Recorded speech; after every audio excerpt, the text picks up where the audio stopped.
Yemen Sadiq लाली नूरी हजूरी की बागा धरती तो मैं ਤੁਹਾਡਾ ਮੇਜ਼ਬਾਨ ਰਿਆਜ਼ ਤਲਤ ਸਾਰੇ ਸੱਜਣਾ ਮਿੱਤਰਾਂ ਨੂੰ ਮੇਰੀ ਤਰਫੋਂ ਅਸਲਾਮ ਅਲੈਕਮ ਤੇ ਚੜ੍ਹਦੇ ਪੰਜਾਬ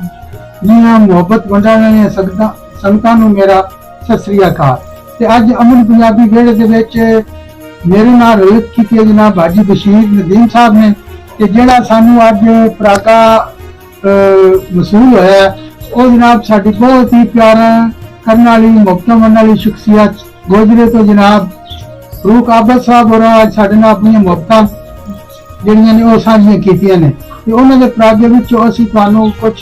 ਬਾਸਾਤ ਵੀ ਸੁਣਾਵਾਂਗੇ। ਹਾਜੀ ਸਾਹਿਬ ਅੱਜ ਮੇਰੇ ਨਾਲ ਨੇ ਤੇ ਅਸੀਂ ਉਸ ਦੇ ਬਾਰੇ ਥੋੜਾ ਜਿਹਾ ਤੁਹਾਨੂੰ ਜਾਣਕਾਰੀ ਦਿੰਦੇ ਜਾਵਾਂਗੇ। ਇਸ ਕਿਤਾਬ ਦਾ ਨਾਮ ਹੈ ਸੁਪਨੇ ਕੱਤ ਨਾ ਹੋਏ। ਪਤਾ ਨਹੀਂ ਹੁਣ ਫਰੂਕ ਆਬਦ ਸਾਹਿਬ ਹੋਰਾਂ ਨੇ ਕਿਹੜੇ ਸੁਪਨੇ ਵੇਖੇ ਨੇ ਤੇ ਜਿਹੜੇ ਕੱਤ ਨਹੀਂ ਹੋਏ। ਇਹ ਕਿਤਾਬ ਜਿਹੜੀ ਹੈ ਇਹ 112 ਪੇਜ ਤੇ ਮੁਸ਼ਤਮਿਲ ਹੈ ਤੇ ਇਹ ਚੜਾਵਾ ਜਿਹੜਾ ਹੈ ਉਹਨਾਂ ਆਪਣੇ ਉਸਤਾਦ ਤੇ ਮੁਹਤਰਮ ਰਾਜਾ ਮੁਹੰਮਦ ਯੂਸਫ ਕਮਰ ਉਹਨਾਂ ਦੇ ਨਾਂ ਕੀਤਾ ਤੇ ਜਿਨ੍ਹਾਂ ਉਸਤਾਦਾਂ ਦੀਆਂ ਖਿਦਮਤਾਂ ਕੀਤੀਆਂ ਜਿਨ੍ਹਾਂ ਉਸਤਾਦਾਂ ਦੀ ਤਾਬੇਦਾਰੀ ਕੀਤੀ ਹੈ ਉਹ ਹਮੇਸ਼ਾ ਇਸ ਦੁਨੀਆ ਤੇ ਸਫਲ ਹੋਏ ਨੇ ਉਹਨਾਂ ਕਾਮਯਾਬੀਆਂ ਹਾਸਿਲ ਕੀਤੀਆਂ ਨੇ ਤੇ ਜਿਨ੍ਹਾਂ ਲੋਕਾਂ ਨੇ ਸੋਝਵਾਨਾਂ ਨੇ ਇਸ ਤੇ ਆਪਣੀ ਰਾਏ ਦਿੱਤੀ ਹੈ ਉਹਨਾਂ ਦੇ ਵਿੱਚ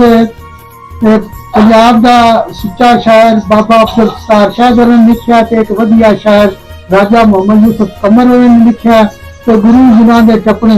महमूद सरमद ने इस मजमून है ते पंजाबी गजल दा मान प्रोफेसर कामरान शाह जोरा ने इस ते जिहड़ा है वो अपने जिहड़ी राय ओ दित्ती है। इस किताब दे विच हमद भी है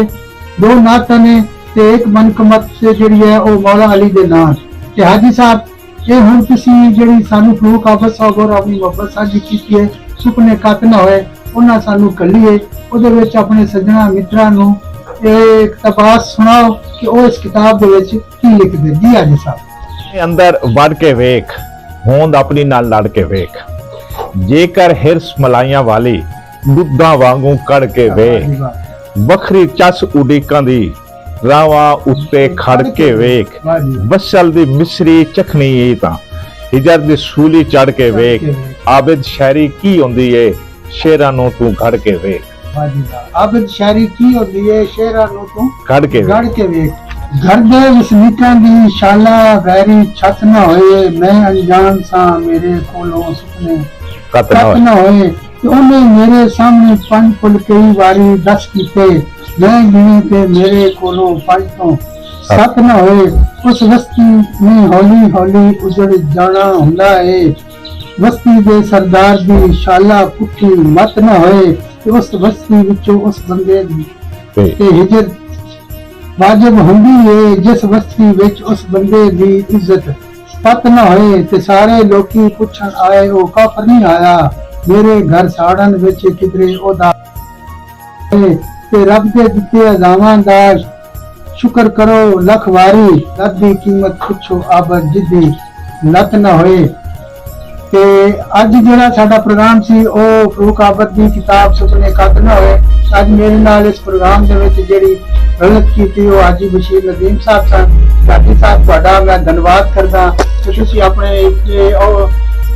ਗੂੜੇ ਤੇ ਸਗੜੇ ਵੇਲੇ ਦੇ ਵਿੱਚੋਂ ਅੱਜ ਮੈਨੂੰ ਥੋੜਾ ਜਿਹਾ ਟਾਈਮ ਦਿੱਤਾ ਤੇ ਇਹ ਅੱਜ ਦਾ ਸਾਡਾ ਜਿਹੜਾ ਹੈ ਹਾਜੀ ਬਸ਼ੀਰ ਤੇ ਮੇਰਾ ਤੁਹਾਨੂੰ ਪ੍ਰੋਗਰਾਮ ਕਿਹੋ ਜਿਹਾ ਲੱਗਾ। ਉਮੀਦ ਕਰਦਾ ਕਿ ਤੁਸੀਂ ਪਹਿਲੇ ਤਰ੍ਹਾਂ ਸਾਨੂੰ ਆਪਣੀਆਂ ਮੁਹੱਬਤਾਂ ਸਾਂਝੀਆਂ ਕਰੋਗੇ। ਜੇ ਸਾਨੂੰ ਤੁਸੀਂ ਲੱਭਣਾ ਚਾਹੋ ਤੇ ਫੇਸਬੁੱਕ YouTube